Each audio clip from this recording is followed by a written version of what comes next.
The Democrats kiss and make up. We may have started on separate paths, but today our paths have merged. Today we are coming together for the same goal: to elect Barack Obama as the next president of the United States. She rocks. She rocks. That's the point I'm trying to make. Or do they? What can Hillary Clinton do for Barack Obama? And what can he do for her? Barack Obama and Hillary Clinton on stage together on a sunny New Hampshire day. The crowd cheered for him, then for her. She sang his praises, he sang hers. I was honored to be in this race with Barack, and I am proud that we had a spirited dialogue. That was the nicest way I could think of phrasing it. But it was spirited because we both care so much. My daughters and all of your daughters will forever know that there is no barrier to who they are and what they can be in the United States of America. They can take for granted that women can do anything that the boys can do. And do it better. And do it in heels. And do it in heels. You know, they were so chummy. If you'd been asleep for the past 6 months, you'd never know these two had been at each other's throats just weeks ago. Jim was watching all of this as it played out. Was it as unified and happy as it seemed? Well, we sure didn't have any of those shame on you comments that both of them hurled at each other during their Nobody called anybody else an elitist today. No, not today.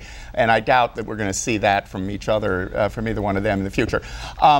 I think it was a pretty successful day. I talked to one of the Obama co-chairs in New Hampshire who summed up the day by saying mission accomplished. And I think the Obama people were really pretty careful pleased the last time that was said.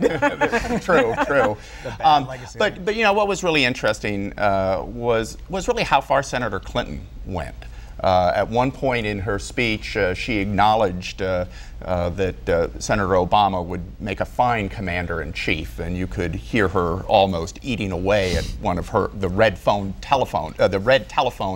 commercial that she ran. The other interesting point was, you know, after she got out of the race, when she first endorsed Obama, the Saturday after the last primaries, she sung his praises, but held back any criticism of John McCain. Today, there was no such reluctance on her part. She said, you know, if you want more right-wing judges, John McCain's your man. If you want more tax cuts for the rich, John McCain's your man. And she said, you know, George Bush and John McCain, they're really two sides of the same coin, and that's not much change. And that was music, I think, to the Obama campaign's ears. She also seemed to be talking more about his legacy than hers. Last time she was talking about her 18 million voters. Today she was talking about their 36 million voters. But what about those 18 million voters? I mean, how much will they be moved by this kind of an event, particularly women voters and other voters who've been most fervent about her and most upset about this result? Will they now shift, do you think? Well, I think there's a little time will tell in this, but certainly that's a major objective for the Obama campaign. But one interesting little vignette after the speech, after they both spoke and then worked some of the rope lines at the event, there was a small little holding room where a number of important New Hampshire politicos were there, including many of the women in the state legislature and the leadership of the state legislature who had supported Hillary Clinton. And I'm told that all of these women were very enthusiastic and all wanted their pictures taken with Senator Obama. So in terms of her vice presidential prospects, could people tell from either the body language or, you know, had there been... Yeah, I was studying that too. Yeah. Well, you know, a couple times they were sort of embracing arm in arm, but we didn't get that kind of classic, the clasped hands and the raised arms that we're so used to associating with the two ticket mates like on the night of an acceptance speech. I think that the Obama campaign would rather have Clinton's enthusiastic support, have her out there campaigning for him, but not on the ticket with him. I think the sense is that Hillary Clinton, and they look like a very compelling potential ticket today, and certainly for rank and file Democrats, it would be a great ticket, and it's the best way to unify the party.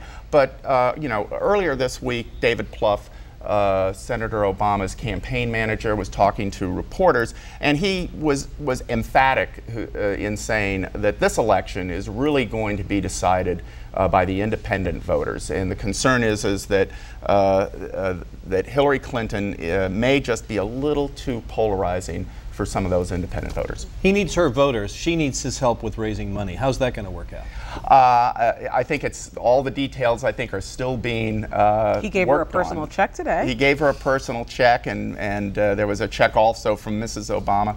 But how where does the money come from that he would give to her? Well, I mean, I think that the easiest way would be for him to send an email to his 1.7 million contributors saying, help bail her out. The Obama campaign has indicated we don't want to do that. He said he will, however, urge his wealthy donors to help pay off her debts.